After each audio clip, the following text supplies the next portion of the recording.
My sister actually laughed out loud when the attorney finished reading. Not a small laugh, a big, ugly, triumphant laugh that filled the entire room. "Oh, Eddie," she said, wiping her eyes, "did you really think Daddy would leave anything to you?" My brother Marcus was smirking beside her. My other sister Jolene wouldn't even look at me. 3 siblings, and according to the will that had just been read, they were splitting $1.2 million and the family farm. I got a pocket watch that didn't even work. I sat there, 63 years old, trying to understand how 40 years of loyalty had earned me nothing but a broken timepiece and my family's laughter. But that pocket watch held a secret none of them knew about, and in 3 weeks, I would be the one laughing. My name is Edward. Most folks call me Eddie. I'm 63 years old, and I spent my entire adult life working the family farm in Terre Haute, Indiana. Mitchell Family Farms, 200 acres of soybeans and corn, passed down through 4 generations. My great-grandfather cleared that land with his bare hands in 1902. Daddy always said the farm was the family's legacy. He said it was worth more than money because it was built on sacrifice. I believed him. I was the only one who did. My brother Marcus left for Chicago right after high school, became a stockbroker, made good money, visited maybe once a year, always complaining about the smell of the fields. My sister Loretta, we called her Lottie, moved to Indianapolis, married a dentist, acted like growing up on a farm was something to be embarrassed about. Jolene was the youngest.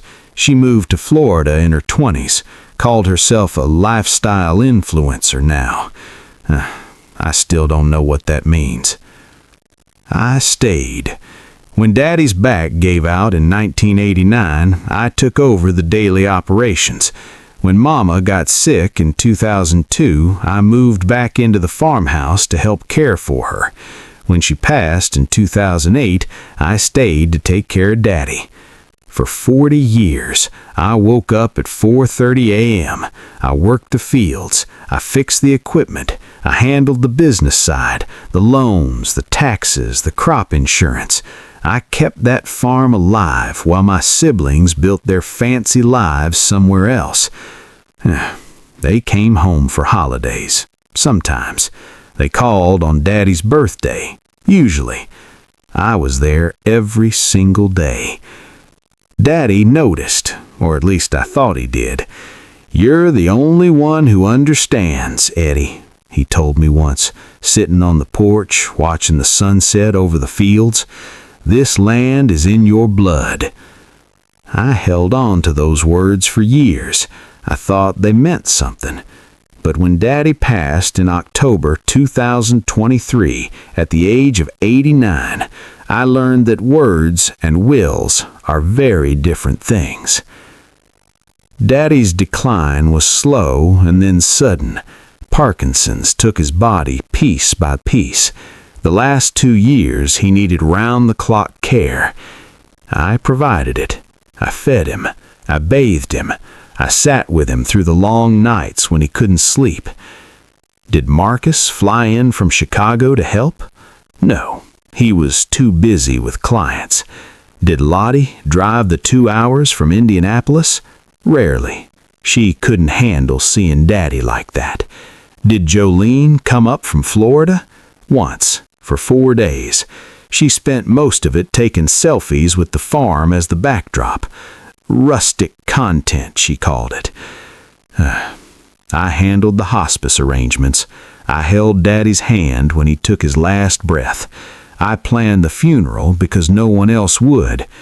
And through all of it, I never asked for recognition. I never kept score. Maybe I should have. 3 weeks after the funeral, we gathered at the attorney's office in downtown Terre Haute. Marcus flew in looking impatient, checking his phone every few minutes. Lottie arrived in a new car that probably cost more than I made in a year. Jolene was already talking about getting back to Florida before the weekend. The attorney, Mr. Crawford, was a tired-looking man in his 70s. He'd handled my family's affairs for decades. He opened the folder and began reading. The farm, all 200 acres, went to Marcus, Lottie, and Jolene equally. They could sell it and split the proceeds. The savings accounts, totaling $480,000, went to the three of them as well. The house and all its contents divided among the three. And to me, to my son, Edward, I leave my father's pocket watch, which has been in our family for generations. That was it.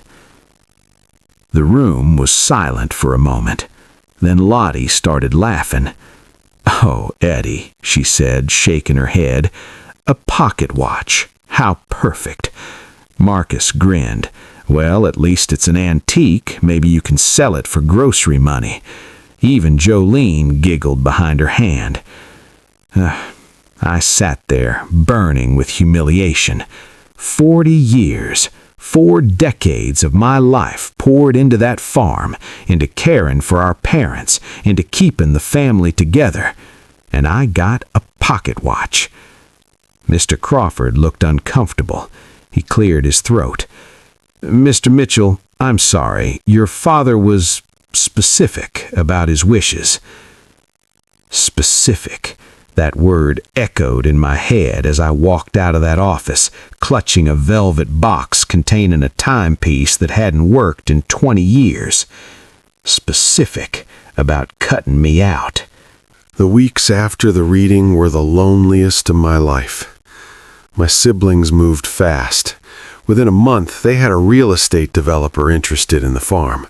$2.1 million for the land. They were going to sell our family's legacy to build a shopping center. I begged them to reconsider. "This land has been in our family for over 100 years," I said during a conference call. "Daddy would never have wanted it sold to developers." Marcus scoffed. "Daddy wanted us to have it, Eddie. That's why he left it to us and not you. We can do whatever we want with it." "But the heritage." "Heritage doesn't pay bills," Lottie interrupted. "And frankly, Eddie, you don't get a vote. You got your pocket watch. Be grateful for that." Be grateful. Jolene chimed in. "Maybe if you'd done something with your life instead of playing farmer, Daddy would have left you more." Playing farmer? 40 years of keeping their inheritance alive, and she called it playing farmer? I hung up the phone and sat in my small apartment. I'd moved out of the farmhouse when they started the sale process, and I cried. For the first time since Daddy died, I truly cried. I cried for the farm. I cried for my wasted years. I cried because my own family saw me as nothing. That night, I took out the pocket watch. I don't know why. Maybe I just needed to hold something of Daddy's. The watch was old, tarnished silver. The face was cracked and the hands were frozen at 3:47. But as I turned it over in my hands, I noticed something I'd never seen before. A tiny seam along the back, almost invisible. I pressed it, and the back panel clicked open. Inside, folded into a tiny square, was a piece of paper, and written on that paper in Daddy's shaky handwriting were 3 words. "Crawford has it." I was at Mr. Crawford's office the next morning before it opened. "There's another will, isn't there?" Mr. Crawford looked at me for a long moment. Then he sighed and gestured for me to sit. "Your father was a complicated man, Eddie." "What does that mean?" He leaned back in his chair. "It means he made 2 wills. The first one, the one I read to your family, he signed in 2019 when he was angry." "Angry about what?" "About your siblings. They just refused to come home for his 85th birthday. All 3 of them had excuses." Marcus shook his head. He was hurt. He rewrote the will despite them, leaving everything to you. Then he changed his mind a month later and switched it back. My heart was pounding. So the final will you read was the final one? Mr. Crawford smiled slightly. That's what I thought, until 6 months ago. He opened a drawer and pulled out a sealed envelope. Your father came to see me in April 2023. He was lucid, sharp. The Parkinson's hadn't affected his mind, just his body. He brought this. He slid the envelope across the desk. It was labeled, "To be opened upon my death, in the presence of Edward Mitchell only." "Why didn't you read this at the first meeting?" I asked, my voice shaking. "Because your father's instructions were specific. He said, Eddie will find the message in the watch. If he doesn't, then he wasn't meant to have this. He wanted to make sure you were paying attention, Eddie. He wanted to make sure you actually looked at what he gave you." A test. Daddy had given me one final test. I opened the envelope with trembling hands. Inside was a formal will dated April 15th, 2023, 6 months before Daddy died, properly witnessed, properly notarized, and it changed everything. I, Harold James Mitchell, being of sound mind, hereby revoke all previous wills and testaments. To my son, Edward, who stayed when everyone else left, who worked when everyone else played, who loved this land as I loved it, I leave Mitchell Family Farms in its entirety. The land, the house, the equipment, everything. To my other children, I leave $50,000 each, enough to remind them they are still family, but not enough to reward them for their absence. Come to breathe. The farm was mine. Mr. Crawford called a meeting. All 4 siblings. His office the following week. Marcus, Lottie, and Jolene arrived looking annoyed. They were in the middle of finalizing the sale. The developer had offered $2.3 million. They were 3 weeks from closing.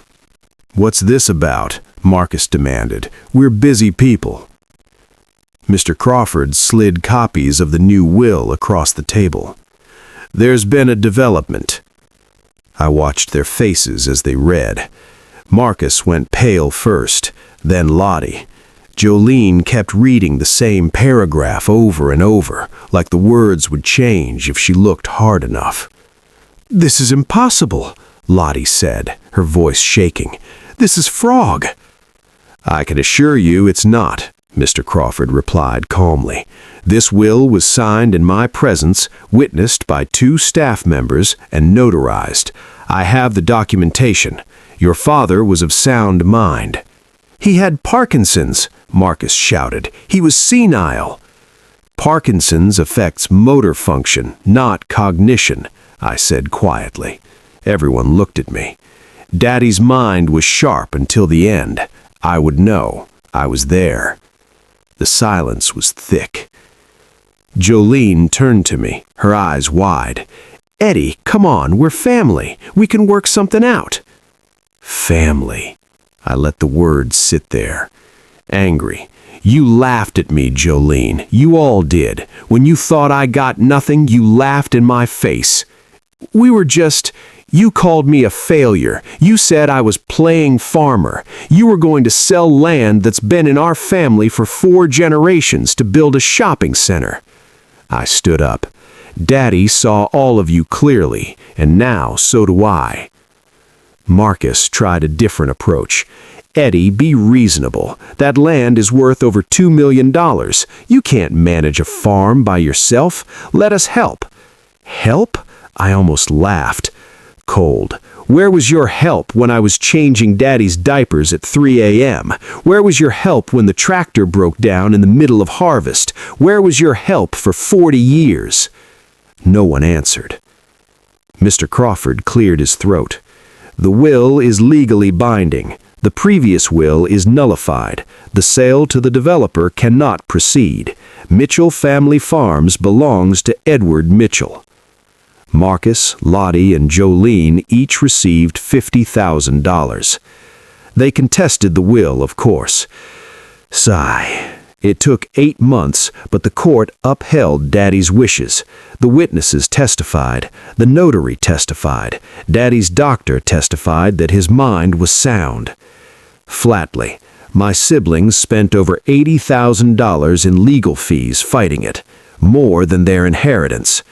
None of them speak to me now. I'm at peace with that. I still wake up at 4:30 a.m., some habits you don't break after 40 years. I walk the fields at dawn, coffee in hand, watching the sun rise over the soybeans. It's the same view Daddy loved, the same view his father loved. The farm is doing well. I hired 2 young hands last spring, brothers just out of high school, eager to learn. I'm teaching them what Daddy taught me. Someday they might buy this place, or maybe I'll find another way to keep it in good hands. I never married, never had children.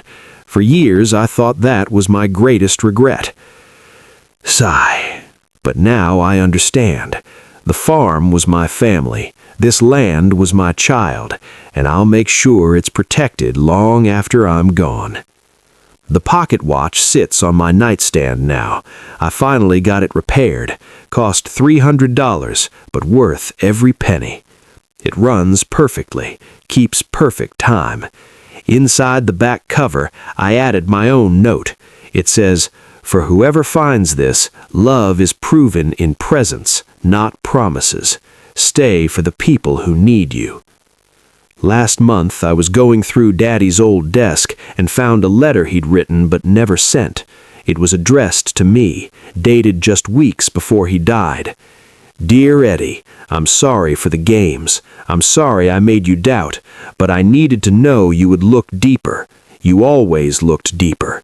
That's why the farm is yours. That's why it was always yours. Thank you for staying, son. Thank you for being the one I could count on. I love you, Daddy." I read that letter once a week now. My siblings thought I got nothing. They laughed because they saw a broken pocket watch and assumed I was worthless. But Daddy knew better. He always knew. He just needed to make sure I knew it too. The second will wasn't about the money or the land. It was about proof. Proof that staying matters. Proof that loyalty is seen. Proof that the quiet ones who show up every day are the ones who deserve the most. I spent 60 years wondering if I'd made the right choices. Now I know. I did.